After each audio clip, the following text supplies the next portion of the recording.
Me parece que lo más importante para destacar es que en DPC-B el programa se sostiene en dos triángulos.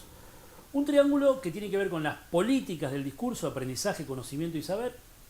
Y un segundo triángulo, que es el que vamos a tratar hoy, donde vamos a encontrar el vértice de la ideología, el vértice de las políticas del discurso y el vértice del malestar en la cultura.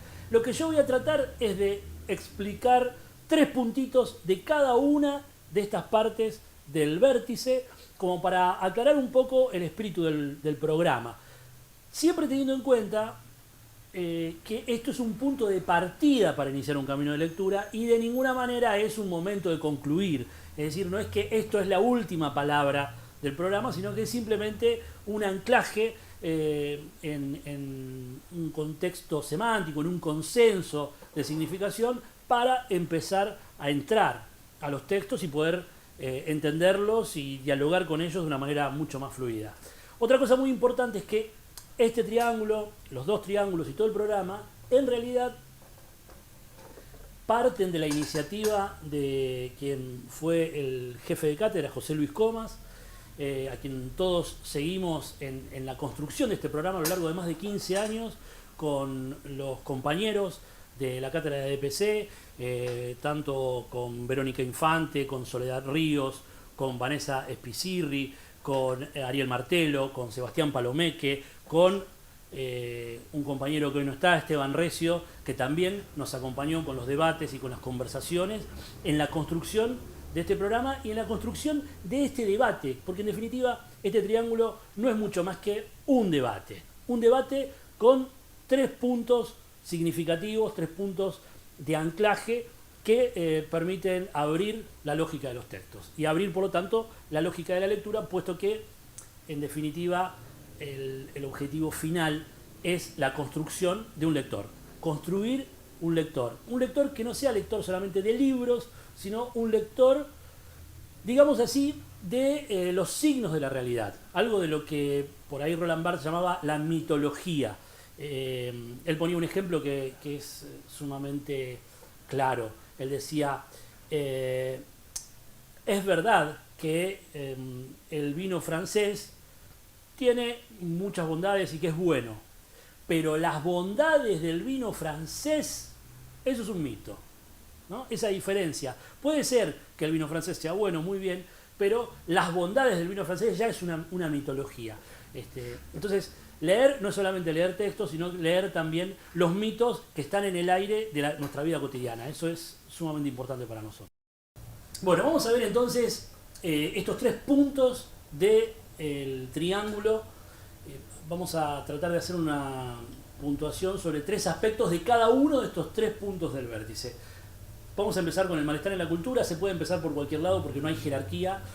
De hecho, este triángulo también se puede ver como un nudo, como un anudamiento, donde los 3 aspectos se articulan y trabajan juntos.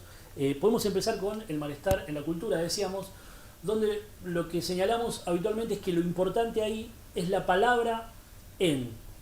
Porque Sigmund Freud, que escribe un texto con ese título, localiza el malestar en la cultura. Quiere decir que no lo va a localizar en la biología. Y para una época como la nuestra, donde el cerebro se propone como la causa eficiente del malestar, es muy importante que podamos entender que el psicoanálisis plantea el malestar en el orden del lenguaje. Por lo tanto, se va a plantear como un tratamiento por la palabra y no por la vía de la medicación, ¿no? El malestar se trata por la palabra, no se trata por la medicación.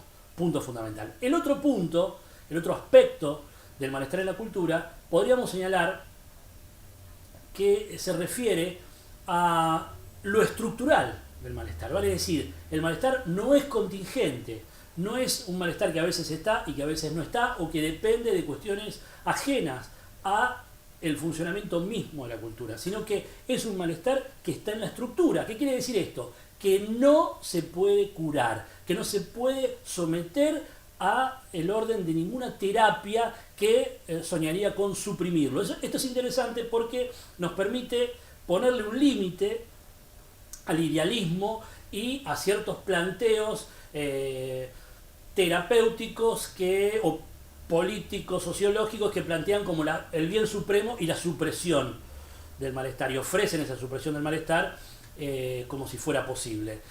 Cuando Freud plantea que eso está en la estructura, no es para ponerse a llorar, no es una cuestión pesimista, todo lo contrario, es simplemente el reconocimiento de un límite. Ese límite quiere señalar muy específicamente que el malestar está en la estructura y es ineliminable, lo que significa también que se puede tratar ese malestar para poder convivir con él, para poder relacionarse con ese malestar y poder de alguna manera establecer una relación habitable, vivible, deseable con ese malestar estructural que no se va a curar y no tenemos por qué preocuparnos mucho por eso.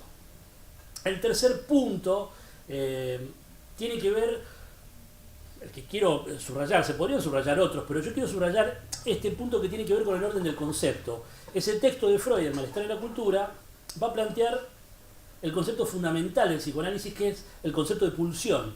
Más precisamente el concepto de pulsión de muerte, que va a ser el núcleo de otro concepto muy importante del psicoanálisis, que es el concepto de super-yo. ¿Por qué es tan importante esto? ¿Por qué es decisiva la noción de pulsión de muerte y es tan importante ubicar las paradojas del super-yo? Bueno, fundamentalmente porque va a subvertir una idea también muy difundida en nuestra cultura, que es la idea de que el hombre no solo es consciente, es autotransparente, sino que se orienta hacia su propio bien.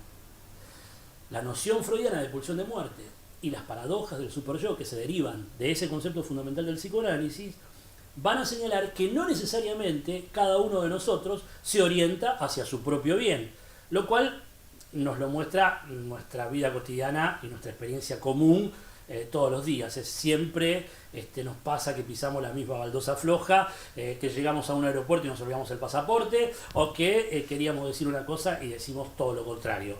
O sea que esta desorientación que propone el concepto de pulsión, y yendo más lejos, esta idea de que no solamente no nos orientamos hacia el bien, sino que nos podemos orientar hacia nuestro propio mal, esto es verdaderamente una novedad que tampoco es pesimista, sino que plantea justamente una advertencia a las terapias idealistas, a los proyectos idealistas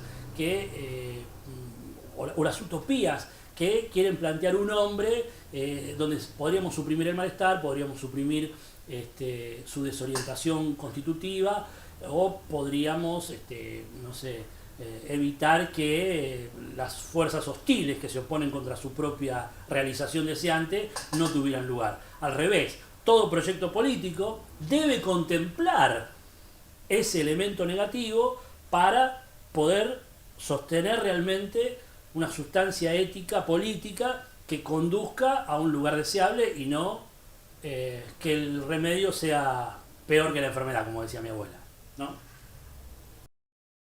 El segundo vértice del triángulo es políticas del discurso.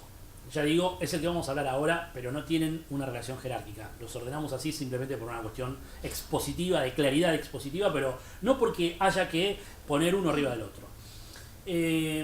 Ahí lo más importante que nosotros destacamos, y por supuesto se puede inventar otros puntos.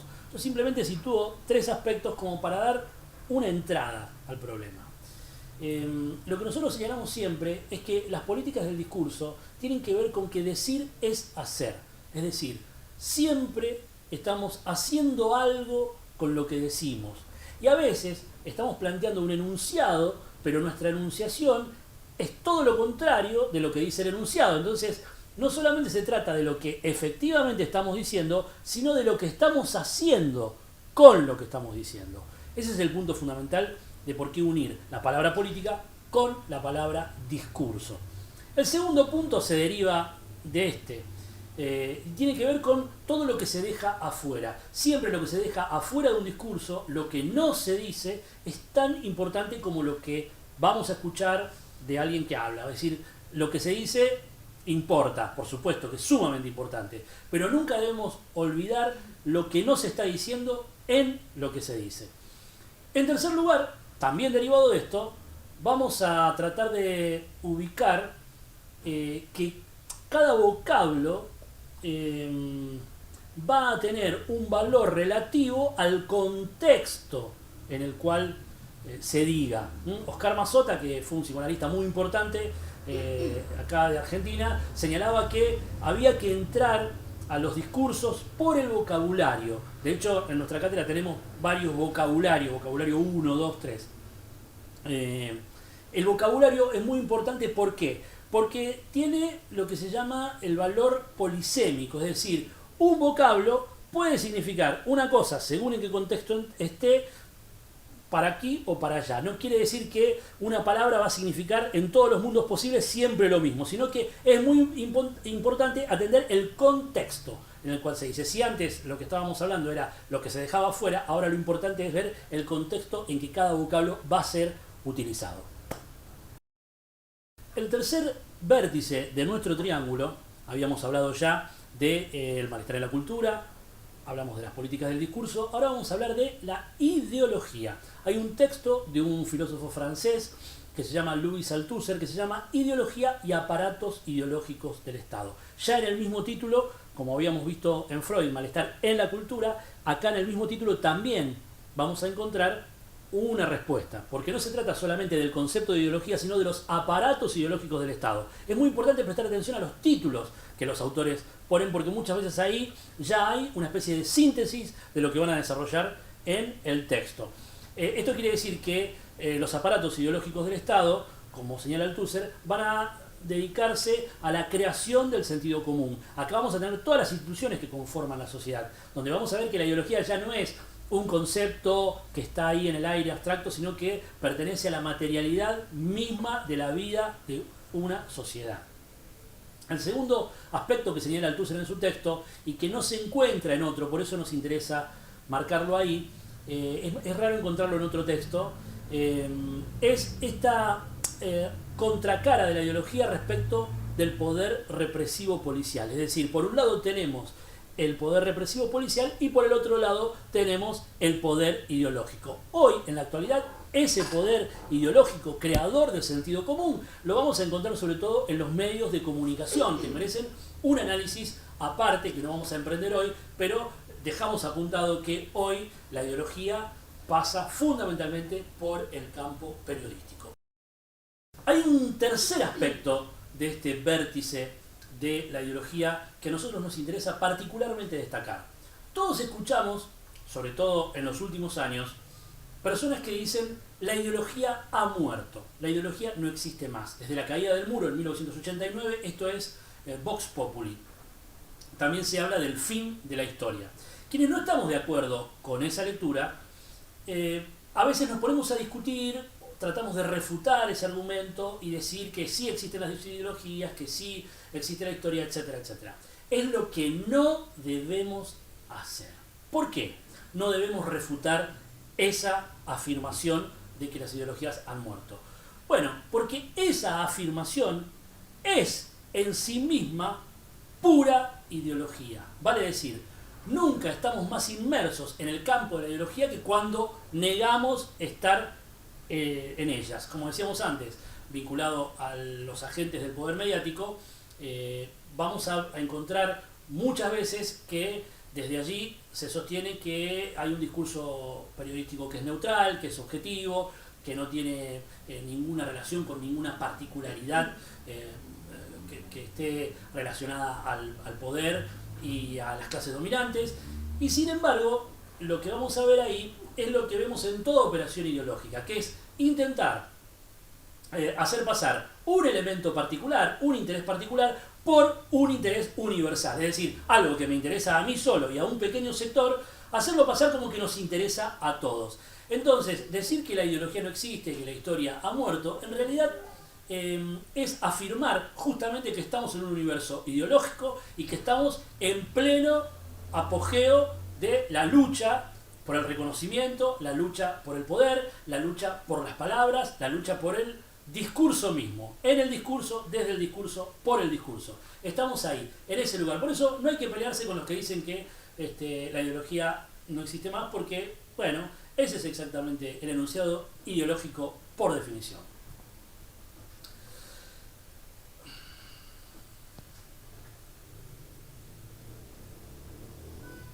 Bueno, entonces vimos los tres aspectos fundamentales de este triángulo, que empezamos hablando del malestar en la cultura, seguimos con las políticas del discurso y terminamos con el concepto de ideología. Acá tendríamos lo que podríamos llamar el espíritu del programa de la cátedra Discursos Psicológicos Contemporáneos B, el DPC B.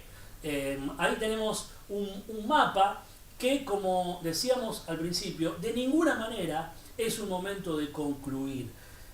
Todo lo contrario, si estamos haciendo este planteo, dibujando este mapa y planteando esta articulación, es como un punto de partida, como un piso, un suelo desde el cual hacer pie con un consenso de sentido para empezar a entender los textos de una manera un poco más amable. Y otra cuestión muy importante es que estos vértices del triángulo hay que dinamizarlos, hay que pensarlos articulados. No son cuestiones que están separadas, que no se tocan unas con otras, sino que más bien tienen una articulación muy fina. Por ejemplo, podés empezar por cualquier parte del triángulo, podés arrancar por el malestar, un malestar específico, cómo es capturado dentro de una determinada política del discurso y cómo eso responde a una determinada ideología. Podés arrancar por la ideología y ver cómo configura la interpretación del malestar y por lo tanto va a instrumentar una política del discurso, y así siguiendo. Pero siempre, te pares donde te pares, vas a darte cuenta que hay una articulación entre los tres términos, y por eso nosotros decimos que lo que estamos proponiendo es un aparato de lectura. También, como decíamos al principio, no es solamente un aparato de lectura para los textos, que son muy importantes, los autores y los conceptos son decisivos porque realmente nos separan de la evidencia y nos permiten armar un campo de lectura mucho más amplio del que tenemos antes de confrontar el texto, sino también un aparato de lectura que nos permite leer los signos que están en el aire de nuestra vida cotidiana.